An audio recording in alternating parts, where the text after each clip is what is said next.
Hey everyone, and welcome to the Sunny Go One Piece podcast. On this episode, we're going to be going back to the episode rewatches, and we are talking about anime episodes 196 through 206, which will be covering nothing in the manga, but the G-8 anime filler arc.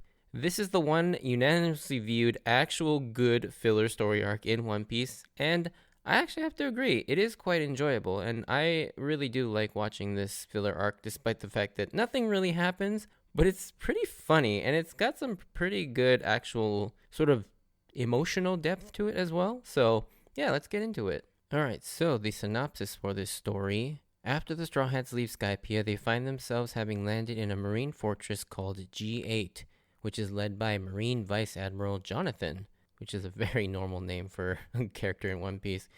In order to avoid capture, the crew all scatter and hide in various areas of the base, taking on different jobs or tasks while under cover. They figure out a way to try and escape while avoiding capture. Eventually, the whole thing turns into a game of cat and mouse between the Straw Hats and the Marine Vice Admiral Jonathan. So, like with all my other filler podcast episodes, I won't go into as much detail as I do with the normal episodes, but just go over the arc as a whole and just talk about the highlights and what stood out to me. First off, the arc as a whole, like I mentioned, is by far one of the more entertaining filler arcs, as it's funny, it's fun and entertaining, and has a very clear story that it wants to tell over the 10-episode run. While not as good as anything that is canon written by Oda himself, it still has a lot to like about it. I think one of the things that stands out to me about the G8 filler arc is that the Toei animation team and the writing staff seem to have a lot of fun making this. As you can see, they do a lot of fun things with the characters that you normally wouldn't see, but still also manage to maintain that sort of emotional core of what Oda has already established. One big example that comes to mind is that one scene with Luffy messing around with that marine officer early on, as he's sneaking around where he's hiding behind him, and then you see him just make peace signs at the camera. Like, it's pretty funny and comical, and I think it's been turned into gifs all over the internet. But in the story, he's doing this to Sanji, who's off camera, but clearly was a wink at the audience as this kind of joke. And it seems kind of out of place in One Piece, but it's nonetheless pretty funny. And the whole arc is kind of filled with these sort of unexpected jokes that you don't really see in the normal proper canon of One Piece, but it's still somewhat in keeping with the already established tone. One thing that's surprising about this entire arc is the supporting characters and villains actually are pretty interesting and somewhat nuanced.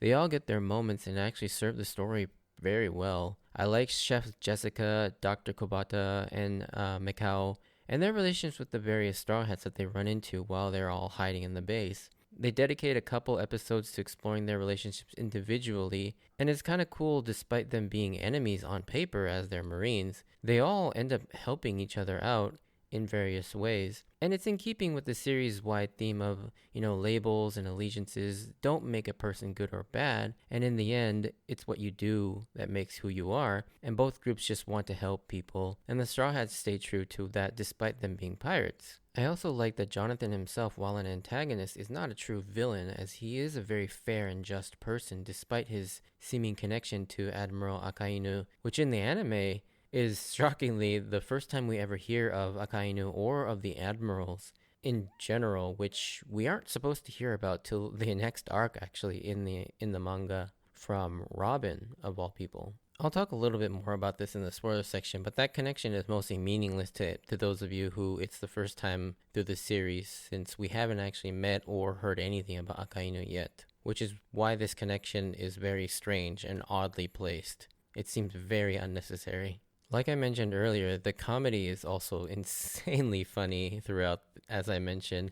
The writers and animators seem like they just had a lot of fun with being a little bit more sillier with the character interactions and facial animations. And of course, this filler arc is the origins of the legendary Condoriano scene. This is for some reason one of the silliest and funniest moments in the entire series for me, and I think a lot of fans too. I think what gets me every time is, of course we expect Usopp to be, this way and make up lies and just go over the top with his performance. But I think my favorite part is how Zoro jumps on board with this ruse and just starts calling him Condoriano and then headbutts him. Like, this entire scene is just gold.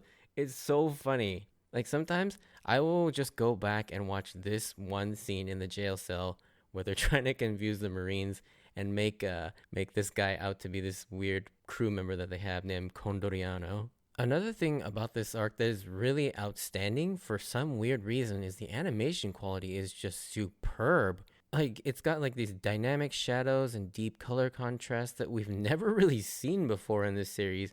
I feel like they had like extra time with this filler arc, or they had a completely different team working on this or something. I mean, perhaps they were testing out improved animation for their soon to be upgrade to the HD format in a few episodes in the next arc, starting with episode 207. But regardless, the animation looks amazing in these 10 episodes for some reason. Like all the character model proportions are correct, detail, the sharpness, like just the amount of depth you kind of see in these episodes is crazy, especially like between the shift between like the nighttime scenes, the daytime scenes, the indoor, outdoor. Like it's so well done. It's kind of crazy, and you wish that this quality could keep up throughout the entire series. I also love that almost every character gets their own little adventure, except for maybe Zoro, as he's just kind of along for the ride. But I love Sanji's interactions with Chef Jessica, and we kind of get the Luffy back in the kitchen, which is just hilarious. Every time Luffy enters a kitchen is just so funny because he's so useless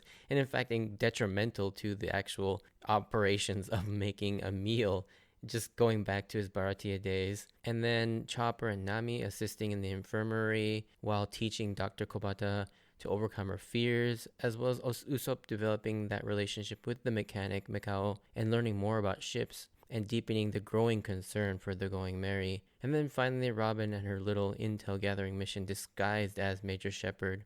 But yeah, overall, I really enjoyed these interactions with the characters inside the G8 fort because it's, the characters don't necessarily grow or anything because they can't. This is a filler arc, but it's nice seeing their different character traits reinforced. And instead of them growing, they help the Marines grow, whether it be Chef Jessica and the cooks, or Dr. Kobata, or Mikao, and some of the other Marines. It's kind of interesting how they took that limitation of not being allowed to make the characters grow, but they make everyone else around them grow, which still makes for a really fun and interesting story. Now, as good as it is, it's not without its faults, and there is definitely a sense that they had a story they wanted to tell, but they had to stretch it out as long as possible to buy enough time for the manga to extend its lead. So it does feel like a few of the episodes were padding and nothing really happened, or they'll draw out certain moments and certain events that just didn't seem like it need to, and you're just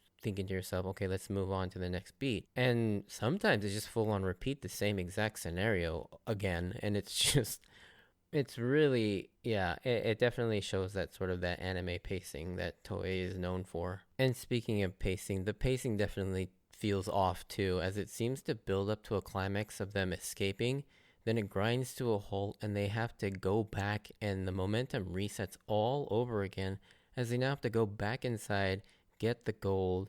It just feels like they added this in to stretch time out even further.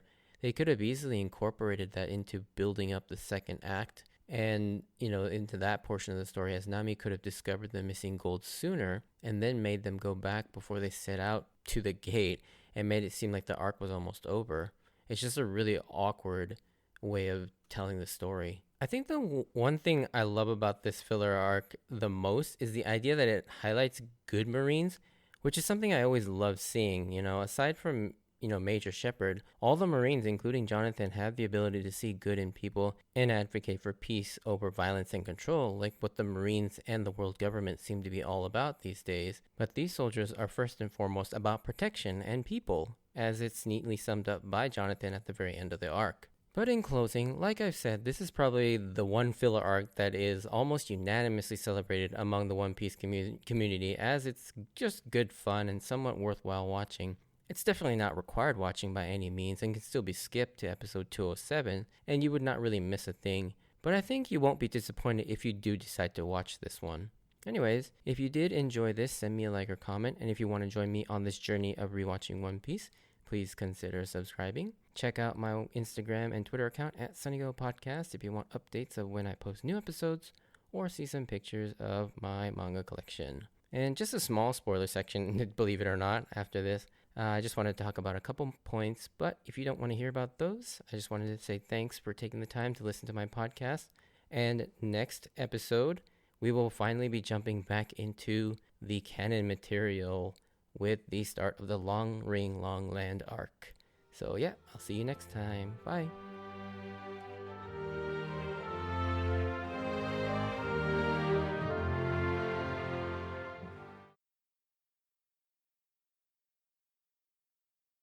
Alrighty, so spoiler sections. It is interesting that I do have a few spoilers for this, but I guess the first thing is this set of filler actually does quite a bit to sort of highlight just how bad of a shape the Mary is in right now, and that it's needing repairs. And they do actually have one canon scene in this filler arc about them deciding what to do with the gold, and they ultimately end up deciding that they need to spend the majority of the gold to repair the Going Merry. And it's interesting too that Mikao, while Usopp was in the jail cell, when he goes to talk to him, he almost mentions the story about the Klabauter man, and it was interrupted by Drake, but this was clearly about to talk about the Klabauter man, which eventually will get explained to Usopp by Frankie later on once he gets to Water 7. But it's interesting that they do quite a bit to sort of set up the idea that the Mary needs a lot of repairs and that they need to eventually secure a shipwright. And so a lot of that setup was done here. And speaking of the Mary and Frankie, it's interesting the way they escape with the impact dial out the back is very reminiscent of the future Sunny, or the Thousand Sunny, with the coup de burst ability that it'll eventually have that it frequently uses to get out of trouble, and how it just blasts its way into the sky and escapes a lot of different and hairy situations. And so I like that this was a precursor. And I believe this filler arc was even before the Thousand Sunny was even actually introduced. So they kind of like predicted this almost. And then the last thing I wanted to mention was obviously that reference to the Akainu or Sakazuki, that reveal that Jonathan is a protege of Admiral Akainu, or the current fleet admiral Sakazuki, which I found really random. Like, why would that even be necessary to mention here? And the reason why, it's obviously for most of us who know who Akainu is, his absolute justice is so unforgiving and so unmerciful. It almost seems kind of counter to how Jonathan is brought up as a Marine. Like, their philosophies are so different. He's more probably closer to Aokiji, or even more closer to Sengoku. It's much more of a compassionate way of viewing how to deal with criminals and whatnot. And so it's like someone who trained under Akainu would not really should have turned out like this. But it's interesting that they name drop that, especially since not even in the real canon by this point do we know anything about the admirals, nor have they ever been mentioned. We don't even learn about Aokiji until Robin mentions him when he shows up and confronts the Straw Hats towards the end of the Long Ring Long Land arc, which I am very excited to talk about. But yeah, those are all the things I wanted to talk about in the spoilers section. So thanks for listening, and I will catch you on the next episode. Bye.